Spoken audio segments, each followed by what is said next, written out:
নমস্কার, জি 24 ঘন্টা Jack অলিভাল studio থেকে আপনার সঙ্গে রয়েছি আমি শুক্লা।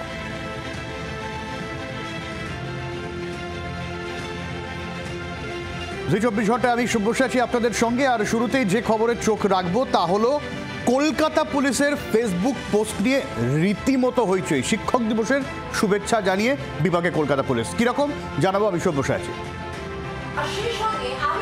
আপনাদেরকে শিক্ষক দিবসের দিনই এক শিক্ষিকাকে তলব করা হয়েছে। জীবন কৃষ্ণ সাহা বড়ুয়ার বিধায়ক ইডির জালে, তাকে জিজ্ঞাসাবাদে কিন্তু নতুন এক চরিত্রের উদয় হয়েছে। কে তিনি, কেন তাকে ডাকা হয়েছে, সবটা জানাবো। আর একই সঙ্গে 3 মিনিট 3 খবরে আমি শুভদীপ আপনাদের জানাবো এসএসসির এবার বিষয় ভিত্তিক নিয়োগ বিজ্ঞপ্তি প্রকাশ, অর্থাৎ কোন বিষয়ে কতগুলি শূন্য পদ জানাবো। আর শুরুতেই যে খবর চোখ রাখবো, পুলিশের শিক্ষক দিবস শুভেচ্ছাকে কটাক্ষ করলেন নেটিজেনদের একাংশ, এবং শিক্ষকদের যখন লাঠিপেটা করেন তখন এই শুভেচ্ছা কোথায় যায়? শুভেচ্ছা ঘৃণার সঙ্গে প্রত্যাখ্যান করলাম, কটাক্ষ কমেন্টে রীতিমতো কলকাতা পুলিশের ফেসবুক পেজ ভরে গিয়েছে। আর এই যে পোস্ট আপনারা দেখছেন কলকাতা পুলিশের পেজ থেকে করা হয়েছে, এবং তাতে হা যে স্মাইলি আছে সেটাই অন্তত সংখ্যায় বেশি প্রাথমিকভাবে দেখা যাচ্ছে। এবং একের পর এক কলকাতা পুলিশকে কটাক্ষ করে একের পর এক কমেন্ট ভেসে আসছে। এবং যেখানে কসবাতে শিক্ষকদের ওপরে লাঠিচার্জের যে ঘটনা, সেই ঘটনা টেনে এনে একাংশ নেটিজেনদের একাংশ তারা কলকাতা পুলিশকে সমালোচনা করেছেন, এবং অনেকে বলেছেন আপনাদের এই শুভেচ্ছা ঘৃণার সঙ্গে প্রত্যাখ্যান করলাম। এমনই কলকাতা পুলিশের তরায় এই ধরনের পোস্ট, এই ধরনের কমেন্ট। তরুণজ্যোতি তিওয়ারি বিজেপির তরফ থেকে কি বলছেন শোনাই।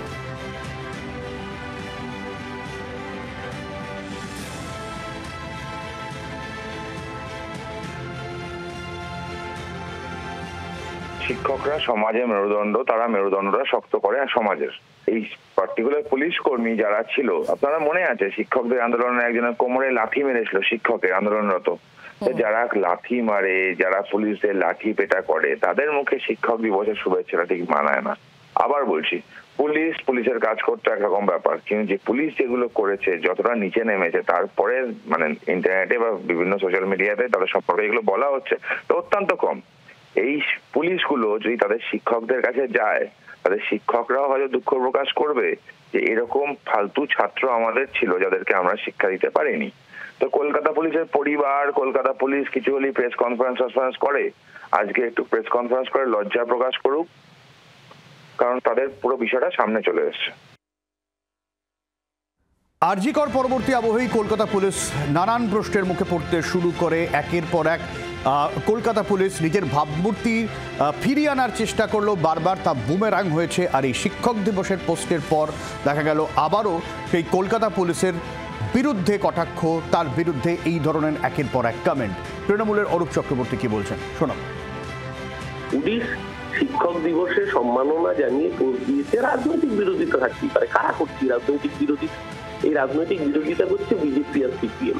কোন সিপিএম যারা ত্রিপুরায় ক্যাডার ঢোকানোর জন্য 10,323 জনের জীবন নষ্ট করে দিয়েছে নিজেরা ক্যাডার ঢুকিয়ে। কোন সিপিএম যাদের আমলে পশ্চিমবঙ্গে 2012 সালে দুর্নীতি করার জন্য 2,500-এর বেশি চাকরি চলে গেছে। কোন সিপিএম যাদের বিরুদ্ধে সিএজি রিপোর্টে ভুরি দুর্নীতির অভিযোগ এসছে, ওএমআর কারচুপির অভিযোগ এসছে 10ম RLSP-তে 2009-10 সালে। তার আগে তো সিপিএম এর জামানায় অভিযোগে আসতো না, কারণ কম্পিউটারের পরীক্ষাই হতো না, সবই তো জালিবাজি হতো। আর কোন বিজেপি যারা সারা ভারতবর্ষের বুকে ব্যাপক নিয়ে চাকরির এই নিয়োগ দুর্নীতি করেছে, যারা শিক্ষকদের পেটাচ্ছে উত্তরপ্রদেশ আর ইয়েতে বিজেপি শাসিত ডবল ইঞ্জিনের সরকারে, তাদের থেকে জ্ঞানের বাণী শুনতে হবে। আমরা আবারও বলছি, ওরা ওই সোশ্যাল মিডিয়া কমেন্ট বক্সেই টিকে রয়েছে, ওখানেই টিকে থাকবে। আর এবার যে খবরের দিকে নজর রাখতে হচ্ছে, জীবন কৃষ্ণ সাহা বড়ুয়া তৃণমূল কংগ্রেস বিধায়ক ইডির জালে। এই ব্যক্তিকে জিজ্ঞাসাবাদে নতুন এক চরিত্রের উদয়। মুর্শিদাবাদের মধুমিতা মণ্ডল, তাকে আজকে ইডি তরফ থেকে ডেকে পাঠানো হয় এবং তিনি ইডি দপ্তরে হাজিরাও দিয়েছেন বলে খবর পাওয়া যাচ্ছে। এই নিয়োগ দুর্নীতি এবং মানি ট্রেল, এই ট্রেলের বিষয়ে কিন্তু এই মুহূর্তে ইডি আধিকারিকরা একেবারে উৎস পর্যন্ত পৌঁছতে চাইছে, এবং সে কারণে শুধুমাত্র মধুমিতা মণ্ডল নয়, আরও 4 জনকেও নাকি জিজ্ঞাসাবাদ করা হচ্ছে বলে আমরা জানতে পারছি। এই পুরো বিষয় নিয়ে আমরা আরো জানবো, কথা বলবো। নান্টু হাজরা এই মুহূর্তে আমাদের সঙ্গে রয়েছেন প্রতিনিধি টেলিফোন লাইনে। নান্টু, কি খবর পাচ্ছ? দেখো, তোমাকে জানিয়ে রাখি যে এখনো পর্যন্ত এই মধুমিতা মণ্ডল সহ আরো যে 4 জন রয়েছে তাদের প্রত্যেককে এই মুহূর্তে জিজ্ঞাসাবাদ করা হচ্ছে। এর আগে ইডির তরফ থেকে বড়ুয়ার যে বিধায়ক জীবন কৃষ্ণ সাহা তাকে গ্রেফতার করা হয়েছিল এবং 6 দিনের ইডি হেফাজত দিয়েছিল আদালত, এবং সেই 6 দিনের ইডি হেফাজতে তাকে জিজ্ঞাসাবাদ করে এবং তার যে একাধিক নথি সেই নথি খতিয়ে দেখার পরেই ওই মধুমিতা সহ আরো কয়েকজনের নাম উঠে আসে এবং তাদেরকে এই সম্পর্কে অর্থাৎ এসএসসির যে নিয়োগ দুর্নীতি মামলা সেই সম্পর্কে জিজ্ঞাসাবাদ করার জন্য তাদেরকে তলব করা হয়েছিল এবং সেই মতো আজকে তারা ইডি দপ্তরে এসেছেন এবং এই মুহূর্তে জিজ্ঞাসাবাদ করা হচ্ছে। ইডি সূত্রে খবর যে এই জীবন কৃষ্ণ সাহার সাথে তাদের কি সম্পর্ক এবং কিভাবে তারা চিনতেন এবং কোন রকম ভাবে কোনো আর্থিক লেনদেন হয়েছিল কিনা এবং সেই সম্পর্কিত বিষয় জানার জন্যই কিন্তু আজকে তাদেরকে তলব করা হয় এবং সেই মতো মধুমিতা মণ্ডল এবং শিক্ষিকা সহ আরো 4 জন ইডি দপ্তরে রয়েছেন, তাদেরকে জিজ্ঞাসাবাদ করা হচ্ছে। ধন্যবাদ নান্টু।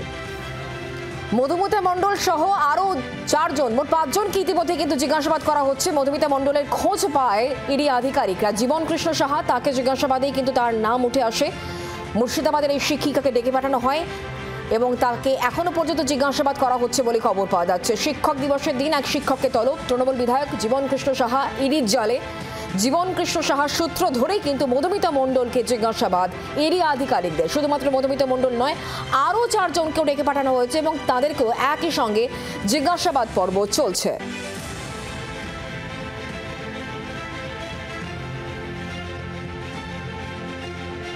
এসএসসির বিষয়ভিত্তিক নিয়োগ বিজ্ঞপ্তি এবার প্রকাশিত হলো।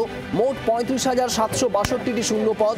নবম, দশম এবং একাদশ দ্বাদশ শ্রেণীর 7ই সেপ্টেম্বর এবং 14ই সেপ্টেম্বর এই 2 দিন পরীক্ষা হবে এবং কোন কোন বিষয়ে কত শূন্য পদ সেই বিষয়টি স্পষ্টভাবে জানিয়ে এবার এসএসসির তরফ থেকে নিয়োগ বিজ্ঞপ্তি, একেবারে বিষয়ভিত্তিক নিয়োগ বিজ্ঞপ্তি প্রকাশ করা হলো। আপনারা জানেন 7 এবং 14ই সেপ্টেম্বর এসএসসির এই নিয়োগ পরীক্ষা। 35,762টি মোট শূন্য পদ। শ্রেয়সী গঙ্গোপাধ্যায় আমাদের প্রতিনিধি রয়েছেন আমাদের সঙ্গে। শ্রেয়সী, এবার বিষয়ভিত্তিক বিজ্ঞপ্তি প্রকাশ করলে এসএসসি কি জানা যাচ্ছে? আমরা জানি যে আগামী রবিবার এবং তার পরের রবিবার দুটো দিনই কিন্তু কার্যত স্কুল সার্ভিস কমিশনের শিক্ষক নিয়োগের জন্য যে পরীক্ষা সেই পরীক্ষা কিন্তু হবে। এক্ষেত্রে দেখা যাচ্ছে যে স্কুল সার্ভিস কমিশনের পক্ষ থেকে একটা সেকেন্ডারি বোর্ড অফ এডুকেশনের যে একটি বিজ্ঞপ্তি, অর্থাৎ যে পোস্ট, সেই পোস্ট কোন কোন সাবজেক্টে কতগুলো পোস্ট রয়েছে, কোন কোন ক্যাটাগরিতে কতগুলো পোস্ট রয়েছে সেই নিয়ে কিন্তু একটি বিজ্ঞপ্তি প্রকাশ করা হয়েছে, যেখানে 9, 10 এবং 11, 12 দুটো ক্ষেত্রেই কিন্তু কার্যত দেখা যাচ্ছে যে এক্ষেত্রে কত পোস্ট রয়েছে সেই বিষয়টাই কিন্তু কার্যত তুলে ধরা হয়েছে। তোমাকে যেটা জানিয়ে রাখি যে এক্ষেত্রে কিন্তু যেটা দেখা যাচ্ছে যে 9, 10 এর ক্ষেত্রে দেখা যাচ্ছে মোট যে পোস্ট সেই পোস্ট কিন্তু এই যেটা একদম সাবজেক্ট ওয়াইজ যেটা ঘোষণা করা হয়েছে সেটা হচ্ছে যে 12,514, অর্থাৎ 9, 10 এর ক্ষেত্রে আমি দুঃখিত 11, 12 এর ক্ষেত্রে যে মোট পোস্ট সেটা হচ্ছে 12,514। অন্যদিকে যদি ধরি তাহলে 9, 10 এর ক্ষেত্রে দেখা যাচ্ছে যে মোট যে পোস্ট, অর্থাৎ West Bengal board of secondary education তারা যে মোট পোস্ট বলছে 9, 10 এর ক্ষেত্রে সেটা হচ্ছে 23,212। ফলে কার্যত কিন্তু এবং এক্ষেত্রে প্রত্যেকটা ক্যাটাগরি ওয়াইজ, অর্থাৎ সংরক্ষিত তালিকা এবং জেনারেল ক্যাটাগরির প্রত্যেকটা ক্ষেত্রে কতগুলো করে সিট আছে, মহিলাদের জন্য কতগুলো সিট আছে, সাবজেক্ট ওয়াইজ কতগুলো রয়েছে, সামগ্রিক সমস্ত কিছু কিন্তু এই মুহূর্তে জানিয়ে দেওয়া হয়েছে স্কুল সার্ভিস কমিশনের ওয়েবসাইটে। ধন্যবাদ শ্রেয়সী। 7 এবং 14ই সেপ্টেম্বর পরীক্ষা হবে এবং তার বিষয়ভিত্তিক এবার পরীক্ষার্থী শূন্য পদ কত সে বিষয়ে বিজ্ঞপ্তি পেশ করা হলো। 7 তারিখ নবম, দশম এবং 14 তারিখ একাদশ দ্বাদশ শ্রেণীর পরীক্ষা হবে। শিক্ষক নিয়োগের পরীক্ষা শীর্ষ আদালতের নির্দেশ মেনেই এই বিজ্ঞপ্তি দিয়েছে স্কুল সার্ভিস কমিশন। যোগ্য চাকরিহারারা এবং অন্যান্য শিক্ষার্থী, অন্যান্য চাকরি প্রার্থীরা তারাও এই পরীক্ষায়, নিয়োগ পরীক্ষায় বসবেন।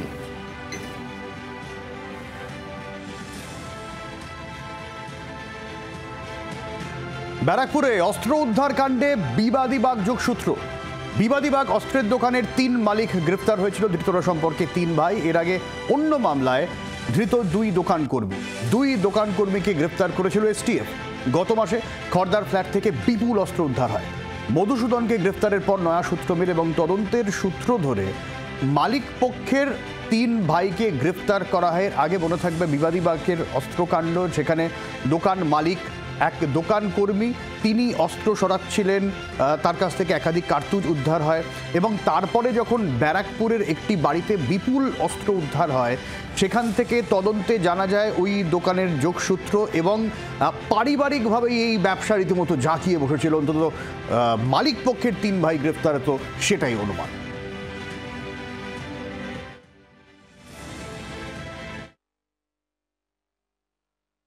আবার শিরোনামে বিবাদীবাগের এই শতাব্দী প্রাচীন অস্ত্র বিপণনী এবং এবার এই দোকানের 3 জন মালিককে রাজ্য পুলিশের এসটিএফ তারা গ্রেপ্তার করেছে। গত মাসে রহড়া থেকে 1000 রাউন্ড কার্তুজ উদ্ধার হয়েছিল, 15টি আগ্নেয়াস্ত্র উদ্ধার হয়েছিল। সেই মামলা যোগসূত্রেই এই 3 জন মালিক যারা 3 ভাই সম্পর্কে এবং পার্টনার, তাদের 3 জনকে গ্রেপ্তার করা হয়েছে। এর আগে জীবনতলাতে যে বিপুল পরিমাণে অস্ত্র উদ্ধার হয়েছিল, সেই অস্ত্র উদ্ধারের ঘটনায় মোট 7 জন গ্রেপ্তার হয়েছিল। তার মধ্যে এই দোকানে 2 জন কর্মচারী ছিল, যে 2 জন কর্মচারীকে রাজ্য পুলিশের এসটিএফ গ্রেপ্তার করেছিল। কিন্তু এই দোকানের মালিকরা সেই সময় গ্রেপ্তার হয়নি, তারা সেই মামলাতে আগাম জামিন নিয়েছিল। এই গোটা ঘটনা নিয়ে আবারও কলকাতা পুলিশের আর্মস সেকশনের ভূমিকা নিয়ে প্রশ্ন উঠছে। তার কারণ প্রত্যেক মাসে যে কনসাইনমেন্ট আসে এবং ক্লোজার যে রিপোর্ট সেটা এসে আর্মস সেকশনে দেখার কথা। ফলে এই যে 41টা আগ্নেয়াস্ত্র যার কোনো রকম বৈধ নথি নেই, যদি প্রত্যেক মাসে এসে কলকাতা পুলিশের আর্মস সেকশন এখানে ইন্সপেকশন করে যায়, তাহলে তাদের নজর এড়িয়ে কিভাবে গেল এই বেহিসাবি আগ্নেয়াস্ত্রগুলোর বিষয়, সেগুলো নিয়ে যেরকম প্রশ্ন উঠছে, তার পাশাপাশি তদন্তকারী অফিসাররা খতিয়ে দেখছেন কতদিন ধরে কতজন বেআইনি অস্ত্র কারবারিদের কাছে এই লাইসেন্সপ্রাপ্ত দোকানের মালিকরা তারা আগ্নেয়াস্ত্র এবং গুলি বিক্রি করেছেন বেআইনিভাবে। ক্যামেরা পার্সন পার্থর সঙ্গে পিয়ালি মিত্র, জি24 ঘন্টা, কলকাতা। মন্দির বাজারে মর্মান্তিক দুর্ঘটনা, মাটির দেওয়াল চাপা পড়ে মৃত্যু হয়েছে মা এবং 2 মেয়ের। মাটির দেওয়াল চাপা পড়ে 3 জনের মৃত্যু। দক্ষিণ 24 পরগনার মন্দির বাজার এলাকার ঘটনাকে কেন্দ্র করে এলাকায় শোকের ছায়া, কারণ মর্মান্তিক দুর্ঘটনা, মাটির দেওয়াল চাপা পড়ে মৃত্যু হয়েছে মা এবং 2 মেয়ের। মাটির দেওয়াল চাপা পড়ে 3 জনের মৃত্যুতে এলাকায় শোকের ছায়া। দক্ষিণ 24 পরগনার মন্দির বাজার এলাকার এই ঘটনাকে কেন্দ্র করে এলাকায় চাপা উত্তেজনাও রয়েছে। মন্দির বাজার এলাকা যেখানে মর্মান্তিক দুর্ঘটনা, মাটির দেওয়াল চাপা পড়ে 3 জনের মৃত্যু হয়েছে, মা এবং 2 মেয়ের মৃত্যু হয়েছে।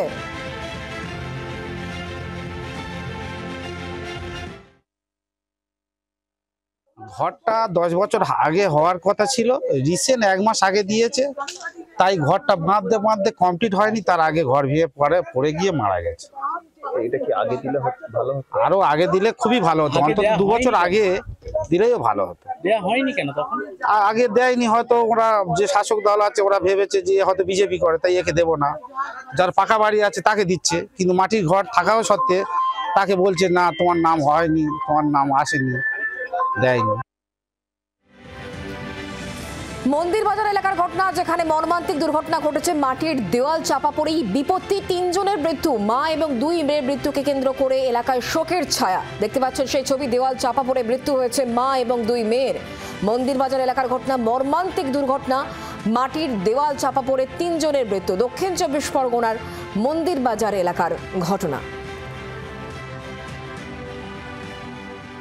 বৃহস্পতি কর্মকার তার নতুন আবাস যোজনার যে ঘর, সেই সরকারি আবাস যোজনার ঘর সেটা বানাচ্ছিল, প্রায় যে 1,20,000 টাকা, সেটা যে দুটো কিস্তিতে পাওয়া যায়, সেই দুটো কিস্তিতে কিন্তু পেয়ে এই ঘরটা তৈরি করছিল। ফলে তাদের এই পাকা ঘরে থাকার কথা থাকলেও 2 সন্তানকে নিয়ে এই মাটির বাড়িতে থাকতো। যে মাটির বাড়িতে যে খাটের উপরে শুয়েছিল, মাটির দেয়াল চাপা পড়ে 3 জনের মৃত্যু হয়েছে। সেই খাটের একটা অংশ দেখা যাচ্ছে, পাশাপাশি তুমি দেখাবো যেখানে পুরোপুরি মাটি চাপা দেওয়া আছে, আসবাবপত্র ভেঙে গেছে, পুরো মাটির দেওয়ালটা তাদের ঘুমন্ত অবস্থায় শরীরের উপরে পড়ে। পুরোপুরি সেই ঘুমন্ত অবস্থায় পড়ে যাওয়ার পরেই কিন্তু তাদের মৃত্যু হয়। এই মৃত্যু সংবাদ পাওয়ার পরেই কিন্তু প্রতিবেশীরা কিন্তু কান্নায় ভেঙে পড়েছে, পরিবারের লোক শোকস্তব্ধ। জি24 ঘন্টা, নকিবউদ্দিন গাজী, মন্দির বাজার। পুলিশের ভূমিকা নিয়ে প্রশ্ন তুলছেন খোদ বিডিও, লালগোলার বিডিও দেবাশিস মণ্ডল। তার অভিযোগ, পুলিশ তার অভিযোগকে গুরুত্ব দিচ্ছে না, কোনো ব্যবস্থা নিচ্ছে না। কি অভিযোগ? বিডিওর আবাসনকে লক্ষ্য করে হামলা হয়। লালগোলার বিডিও দেবাশিস মণ্ডল তার আবাসনকে লক্ষ্য করে রাত্রিবেলা দুষ্কৃতীরা হামলা চালায়, আর এরপরেই পুলিশের দ্বারস্থ হন তিনি। কিন্তু পুলিশ কোনো অভিযোগ গুরুত্ব দিয়ে দেখছে না, এমনটাই অভিযোগ এই বিডিওর। যদিও পুলিশ এই অভিযোগ অস্বীকার করছে, অর্থাৎ তাদের বক্তব্য পদক্ষেপ নেওয়া হচ্ছে। লালগোলার বিডিও দেবাশিস মণ্ডল তিনি পুলিশের ভূমিকা নিয়ে সরব হয়েছেন।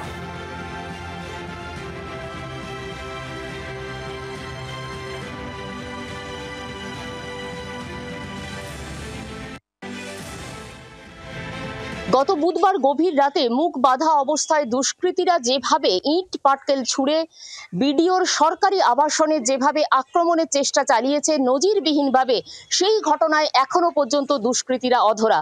সেদিন দুষ্কৃতীরা যেভাবে নজিরবিহীনভাবে আক্রমণ চালিয়েছিল তার একাধিক কিন্তু নমুনা এখনো পর্যন্ত ছড়িয়ে ছিটিয়ে রয়েছে। ইটের টুকরো গত 1 মাস ধরে বিভিন্ন সময়ে বিভিন্নভাবে তার সরকারি আবাসনকে আক্রমণের চেষ্টা করা হয়েছে একাধিকবার। প্রশাসনিক প্রধান তার সরকারি আবাসন যখন আক্রান্ত হয় এবং সেই জায়গায় দাঁড়িয়ে কোনো দুষ্কৃতী গ্রেপ্তার হয় না, সেই জায়গায় সাধারণ মানুষের নিরাপত্তা কোথায়, উঠছে বড় প্রশ্ন। পুলিশি সহায়তা চেয়েছেন একাধিকবার, কিন্তু সেভাবে এখনো পর্যন্ত কোনো সদর্থক ভূমিকা কিন্তু পুলিশ প্রশাসনের পক্ষ থেকে আসেনি।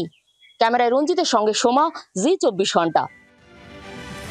কেন বারবার হামলার মুখে পড়তে হচ্ছে বিডিওর আবাসনকে, স্থানীয়দের কি বক্তব্য শোনাবো। এটা খুবই একটা লজ্জাজনক ঘটনা যে এখানে পুলিশ প্রশাসন খুব কাছেই আছে, উনি কেন যে স্টেপ নিচ্ছেন না বা এরকম কারা এসে করছে সেটা তদন্ত করা দরকার আছে অবশ্যই। আর বিদ্রোহ নিঃসন্দেহে ভালো মানুষ, তো ওনার এখন পর্যন্ত যাবত যে কাজগুলো করছেন ভালোই কাজ করছেন। একটা ঘটনা ঘটেছে, এটা দুর্ভাগ্যজনক ঘটনা, এর তদন্ত অবশ্যই হবে। খুব দ্রুত অ্যারেস্ট হোক যারা, অবশ্যই অপরাধীরা অ্যারেস্ট হোক, এটা তো আমরা চাই। আর যদি ভিডিওর ঘরে হয় তাহলে তো আমাদের তো কিছুই মনে করবে না, আমাদের ঘরেও হতে পারে। এদের দুষ্কৃতীদের তাড়াতাড়িভাবে ওদের গ্রেফতার করতে হবে, এটাই আমরা চাই।